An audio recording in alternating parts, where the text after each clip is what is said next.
मित्रांनो नमस्कार. कायदेशीर माहिती देणाऱ्या माझ्या यूट्यूब चॅनलवर तुमचं स्वागत आहे. आजचा विषय वार्षिक सर्वसाधारण सभा, अर्थात वार्षिक सर्वसाधारण सभा, त्याची विषयपत्रिका काय असते आणि ती न घेतल्यास त्याचा परिणाम काय होतो या संदर्भात आज आपण माहिती घेणार आहोत.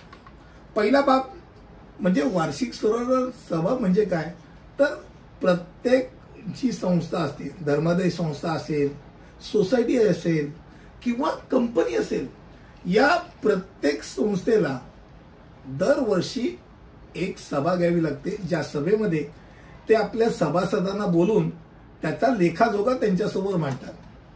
आता कंपनी असेल तर शेअर होल्डर असतील, सोसायटी असतील तर त्यांचे मेंबर्स असतील, शेअर सर्टिफिकेट ज्यांच्या नावावर असे मेंबर्स, आणि जर संस्था असतील धर्मादाय संस्था तर त्यांचे लाईफ मेंबर्स असतील, म्हणजे जे आजीव सभासद आहेत किंवा इतर काही सभासद आहेत ते असतील.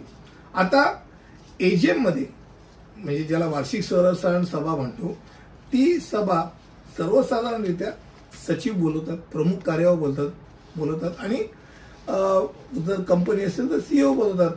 या एजीएम करता एक ठराविक कालावधीचा एक नोटीस पिरियड द्यावा लागतो आणि तो नोटीस पिरियड किती असावं हे त्यांच्या ते जे काही कॉन्स्टिट्यूशन आहे त्या कॉन्स्टिट्यूशन मध्ये ते नक्की लिहिलेलं असतं की घटनेमध्ये एवढे दिवसांचा कालावधी दिला पाहिजे, तेवढ्या दिवसांचा कालावधी अगोदर सूचित करण्याकरता असतो.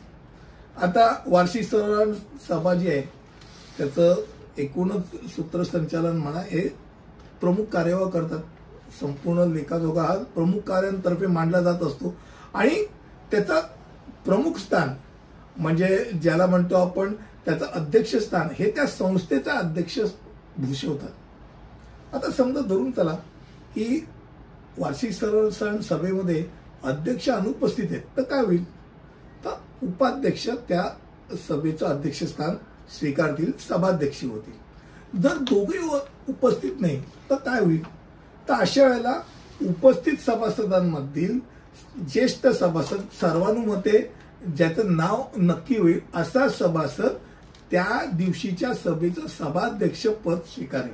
तो सभाध्यक्ष असेल त्या सभेचा अध्यक्ष.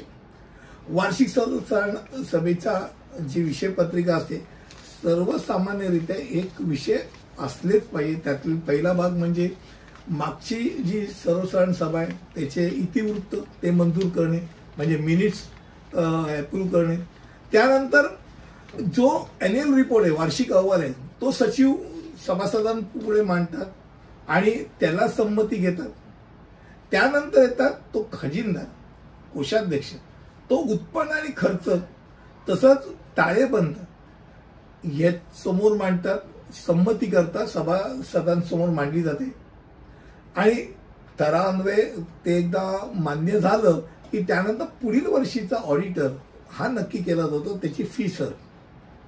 हे साधारणतः हे विषय असतात. त्यानंतर अतिरिक्त काही समजा संस्थेला काही विषय मांडायचे असेल तर ते विषय किंवा सभासदांनी काही विषय समोर मांडले असेल तर ते विषय, असे विषय येतात आणि शेवटी अध्यक्षाच्या परवानगीने विषय मांडण्याची परवानगी अध्यक्ष ज्या ज्या सभासदांना देईल ते सभासद त्यावेळेला आयत्या वेळेचे मुद्दे म्हणून विषय समोर मांडू शकतात.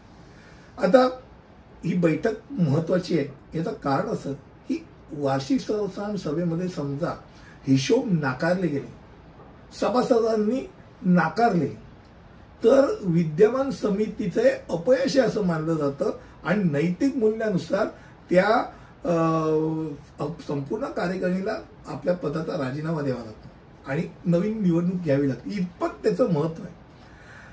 वाढीव कालावधी वार्षिक सर्वसाधारण सभेकरता काही ऑडिटर आजारी पडला म्हणा, इतर काही कारणांमुळे म्हणा किंवा काही इतर अशा काही घटना, तर मध्यंतरी कोरोना होता, त्या निमित्ताने वार्षिक सर्वसाधारण नाही घेता आली तर एक वाढीव पिरियड पण घेता येतो, नाही असं नाही.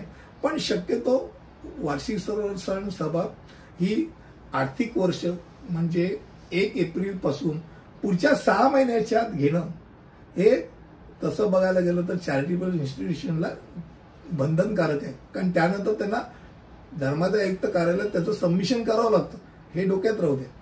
बऱ्याच वेळेला सोसायट्यांमध्ये असा भाग होतो, कोऑपरेटिव्ह सोसायट्यांमध्ये एजीएमच घेत नाही.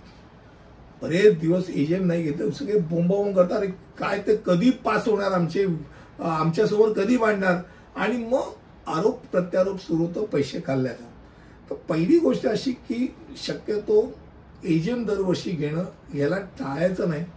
सभासदांनी मागणी केली तर एजेंट घ्यायलाच पाहिजे, हे डोक्यात राहू द्या. त्यांच्यासमोर हिशोबे ठेवलेच पाहिजे, हा त्यांचा हक्क आहे.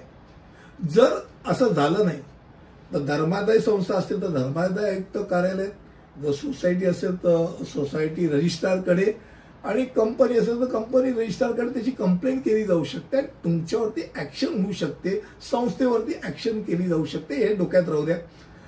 आजचा विषय तसा ऍक्च्युली खूप मोठा आहे, पण मी संक्षिप्त स्वरूपात आपल्यासमोर मांडला, ज्यात वार्षिक सर्वसाधारण सभा म्हणजे काय, त्याचा अजेंडा म्हणजे विषयपत्रिका काय, ती न घेतल्यास त्याचा परिणाम काय होतो, या संदर्भात माहिती घेतली. पुढील विषयात असंच काहीतरी नवीन घेऊन येईल. तिथपर्यंत इथे थांबतो. धन्यवाद.